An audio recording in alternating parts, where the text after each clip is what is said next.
Welcome to Encounter, where we celebrate putting faith into action and community leaders who live out compassion, grace, and love. We're a program of the Broome County Council of Churches that addresses food insecurity through CHOW and the Greater Good Grocery, provides hospital and jail ministry, builds wheelchair ramps, and assists neighbors with transportation and shopping services through Faith in Action volunteers. We invite you to the conversation. Encounter your neighbors as we learn to walk together in love and kindness. Good morning and welcome to Encounter. I'm your host today, Joe Sellepack. I'm the Executive Director of the Broome County Council of Churches. Vista and AmeriCorps, there are two very prominent programs that the federal government has operated for a number of years. It offers young people as well as older folks. It's one of the things that doesn't necessarily get as much airtime, but it offers the potential of folks being able to do something called public service. Now, I'm a Rotarian in the Binghamton Rotary, and I believe in service above self. It's something that something that we Rotarians aspire toward, something that kind of undergirds most of what we do. And one of those programs that I think exemplifies service above self is the AmeriCorps Vista program. These folks give themselves to a year of community service, and they also get a benefit of a stipend that is paid toward them from our taxes, from the federal government. But then it also gives them the ability to take some time off, some percentage off of their student loan. One of the greatest things that this does is it gives, you have the military on one side, and then you also have AmeriCorps on the other side. Both give people the opportunity to be involved in communities or be involved in public service, and they both give folks the benefit of being able to work off student loans as a way of trying to help alleviate the burden that people carry.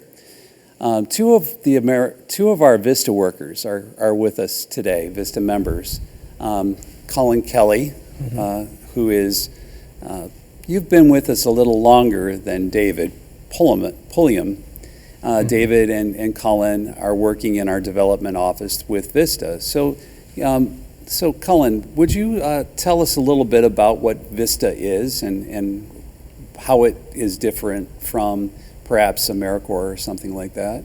Yeah, absolutely. So the big Vista buzzword is capacity building. So we're sort of the, I guess you could say, internal back-end side of things. Generally, the public AmeriCorps are more focused on direct service, being out in the field, helping people face-to-face. And while we definitely do some of that as well, our big focus is on building systems within a nonprofit. So David and I both sort of work on, help like setting up spreadsheets, helping create programs, helping refine programs at the council. All of that is under that sort of capacity building umbrella. And how has that played out, David? How have you been involved with capacity building? Yeah, so Colin and I like to describe to everyone at the council that we're a tag team. So I feel like we usually get thrown onto a task, and while we're running it out, me and Colin will see a bunch of areas of opportunity where we're like, well, that's not working as well, or that data is not being tracked, or we didn't know that was a piece of the process that should be in the process, so let's add it. And kind of a lot of sleuthing and hypothesizing and experimenting. So it's interesting that you both got involved with Vista as a way to be involved in community service. So help our viewers and listeners be able to understand, like, why was it that you chose this path? What was it about this that led you to being at it? If you want to take a shot at that, Dave.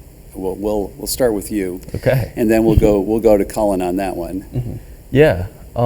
Well, growing up, I was always around service and volunteering, and being in honor society in high school was when I went to my first food pantry and helped volunteer.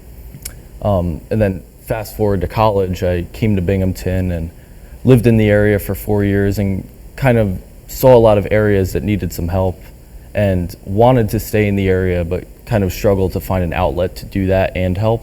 And then I found AmeriCorps and the Broome County Council of Churches, and all the puzzle pieces started fitting together, and I was like, I could stay in Binghamton, in an area that I want to help, and help at an organization that has many arms and many facets, and it's been a really rewarding experience.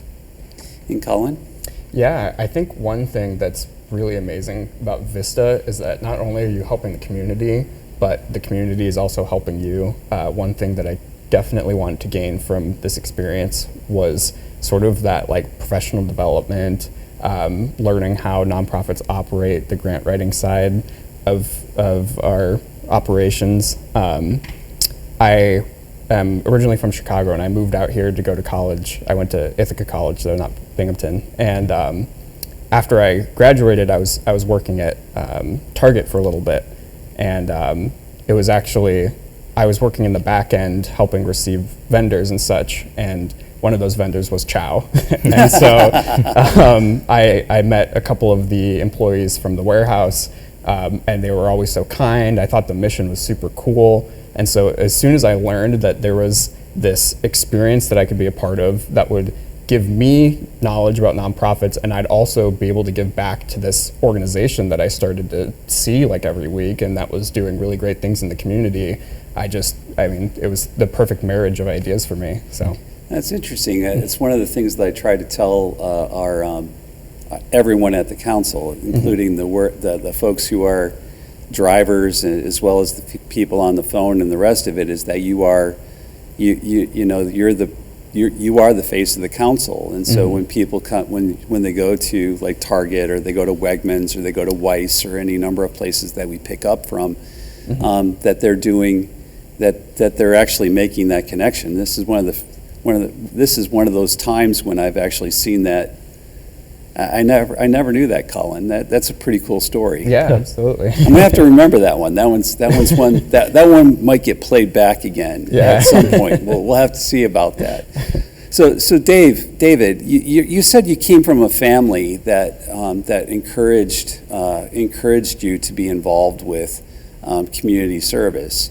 And that was something that was obviously instilled in you as a young person. And like how does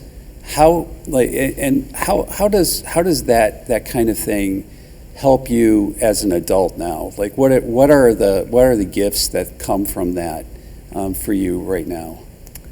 Yeah, it makes me think of a little backstory on kind of how I got into service, and I kind of draw from my dad, and my dad is an electrician in Marlboro, New York, and growing up with the electric company, I was always seeing people, of all kinds of people in all different places and towns and all over the Hudson Valley, and being on an electric job, and an older lady needs help like raking her lawn, like while my dad is in there fixing her electric, and it's like kind of flipped the switch, or maybe it was already flipped, but it's like, why not? Like, it doesn't take that much effort for me to help somebody else, and like the impact that it does help somebody else is grandiose compared to the effort it took me to do it.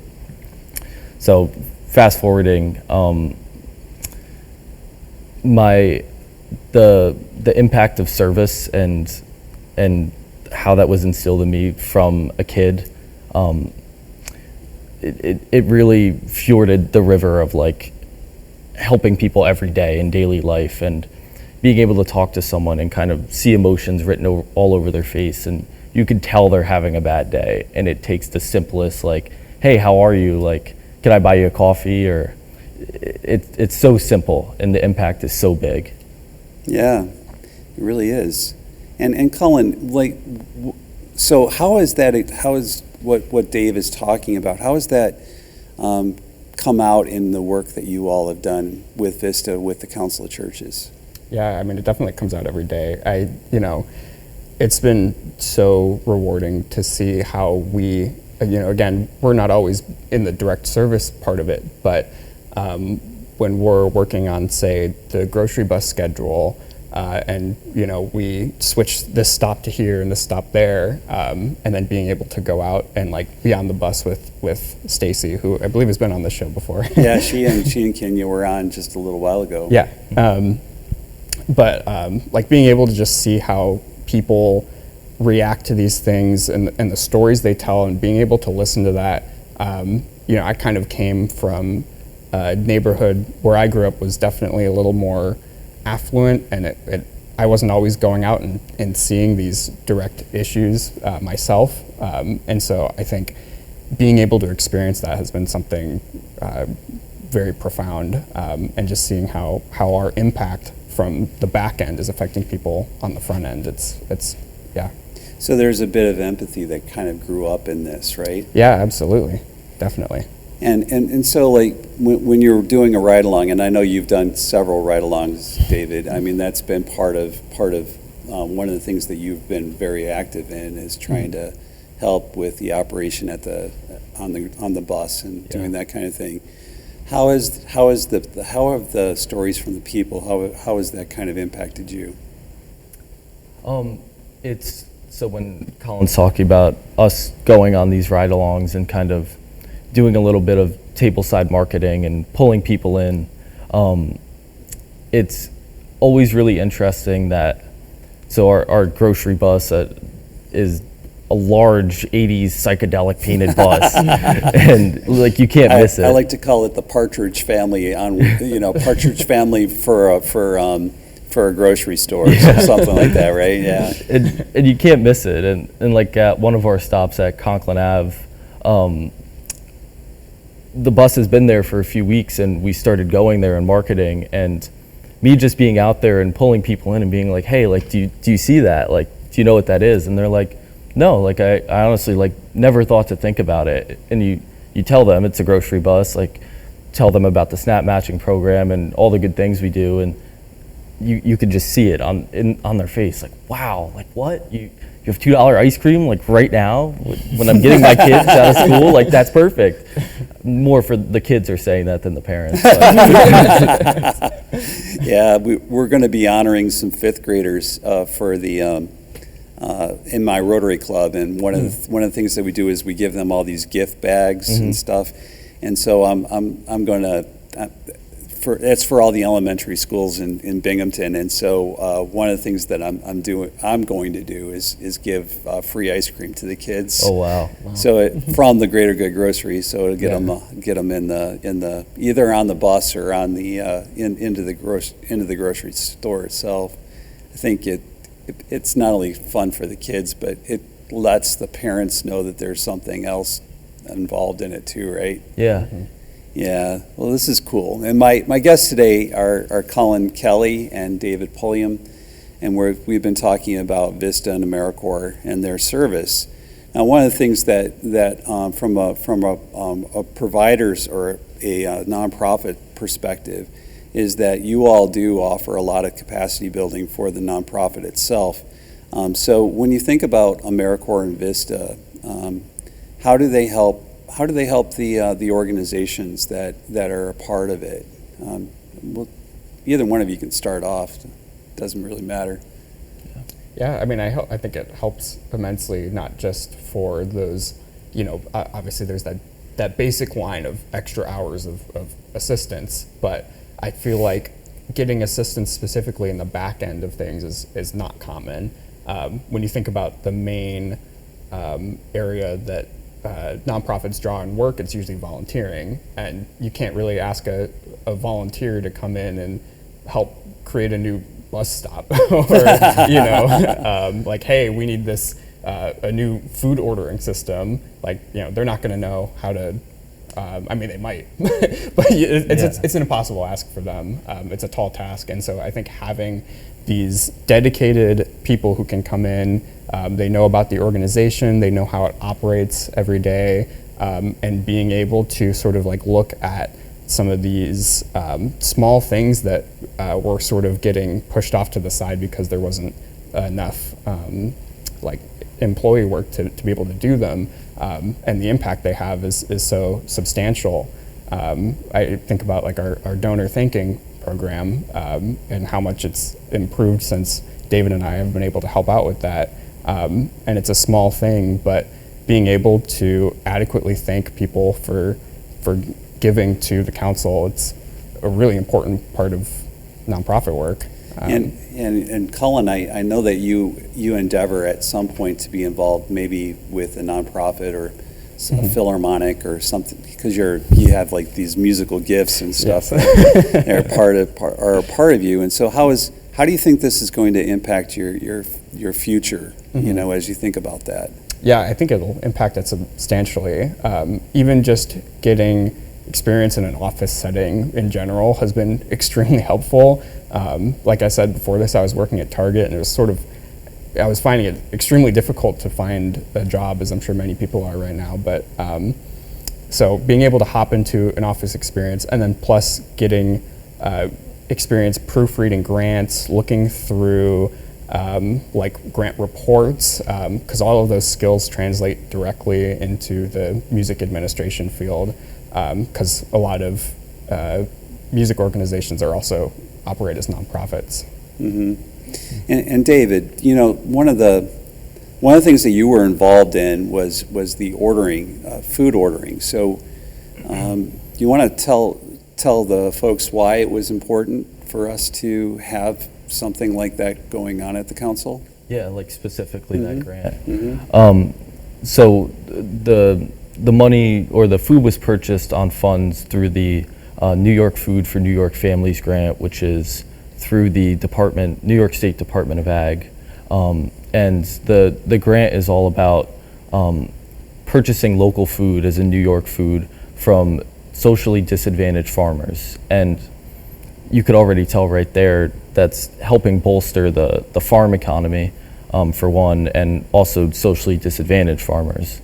But more on our end, because that whole side is really great on its own. You could talk about that for a long time. Right. For the nonprofit side, we were granted $500,000, and $425,000 of that could be used for food. So to be able to purchase that amount of food throughout a year's time and be able to inject that into the community, especially in the time that we're in now, it's really important and really helpful. And you take a look back and look at the data and where all this food has gone specifically, and 200 chicken quarters to this pantry and 200 chicken thighs to this pantry, and you just look at it all and you're like, without that money being available, like that just wouldn't have happened. And it's really easy to imagine that not happening, and people would find a way and we would find a way, but definitely helps. So some of the work that you did was locating these socially disadvantaged farmers, right? Yeah. And then you were doing ordering for the council. Now, when you leave this position, those relationships remain, right? Yes. Yeah. So that was basically one of the goals that we had established, is that we wanted AmeriCorps to come in and help us start that, so that they could hand it off to someone else who's working in that field right now. Yeah. And so currently we have John, who works with Chow, who you're kind of working with at trying to hand that off to, right? Yeah. And that's an excellent example of the AmeriCorps model of us coming in and capacity building, and then kind of leaving it simple and consistent enough to pass it to someone else to carry on the process. Yeah, because one of the things that we've been finding at the council has been this food procurement has become more a part of the normal everyday operations of Chow, and so and or the grocery store. And so you have these two entities that rely on procuring food, and so at times we were able to get a better deal by ordering for both of the programs, and then being able to distribute both, to both of the programs, so that it kind of makes make some of the food available to the grocery store, and then others of it is going to Chow, and we get a better deal that way when we do it that way, because we're ordering in bulk. We're doing volume at that point. So it offers us the ability to build capacity and give more food to Chow, as well as more food available through the work of the grocery store, right? Yeah. Yeah, so this is a cool thing that you've both been involved with. So when we think about the larger Vista, the larger AmeriCorps impact on nonprofits around Broome County, what are your thoughts on the cuts that have recently been taken place for AmeriCorps, and how will that impact, do you think, the work of community service in our area? Yeah, I mean, I think it'll be a pretty massive impact. What you both kind of touched upon in the last question was that a big part of Vista service is creating systems that are sustainable, and that will continue to move a project forward well beyond a Vista's term. And so I think that we won't really even see the major impact of what these cuts are doing until, I mean, there's a direct impact, of course, with losing people who can do direct service through public AmeriCorps, but I think the further along impact of a lot of nonprofits not being able to build these systems, not being able to sort of like push themselves into the new field, I think that's kind of going to be where we sort of, that's the like end of it, Yeah. That's the kind of the future there. And that's kind of like the nuts and bolts of it, right? Because we really do rely on public service in order for people to build those networks and create those systems so that people can so how much does an AmeriCorps or a Vista worker cost for an entire year for an organization? Do you know that off the top of your head? As far as I know, it's zero. Right, it costs nothing for, well, there is a match that we have to do, but it's like, it's minimal. So it's generally about $7,000 that we end up paying for a full-time worker for an entire year. And then that gets matched against a very small, again, we're talking minimum wage or something like that from the Vista side, and then there's a percentage that comes off of your student loan, right? That will help you in the future. What percentage of the student loan do you know? That we get taken back. It's a flat rate. Flat rate? Yeah. So it's about, I think, $8,000 right now. $8,000 right now. Sounds right. Yeah. Right. So really, what we're talking about is very like in terms of the amount, the general amount. We're looking at maybe $30,000 for the full benefit that you get from it. But when you think about from our perspective, like from the nonprofit perspective, your work has multiplied. I mean, it's not just $30,000 investment in you, but it's also $30,000 investment in the nonprofit or in the community service that you're able to do. And it's not like when you think about the federal government and how much it costs to run any number of programs, it's a very small, one of the smallest in terms of overall percentage of the federal government that we're talking about in this case. So what, like, and if you think about the fact that you are one of, you are two of many, of several people that are involved, hundreds of people. Like, how many are in the Rural Health Service Corps these days? Rural Health Service. Are Like you with 30? Vista with that?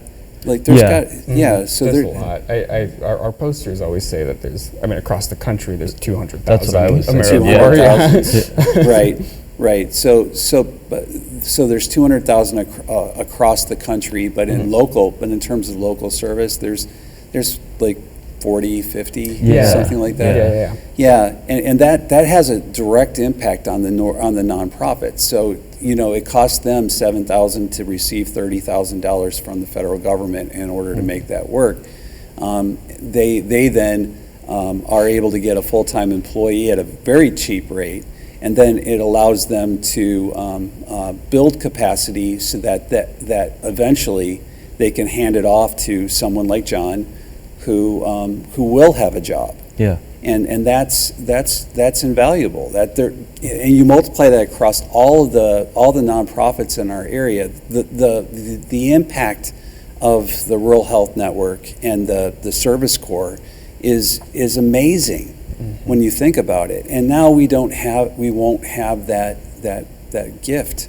So it's going to be a lot of learning that's going to have to go on at that point, right?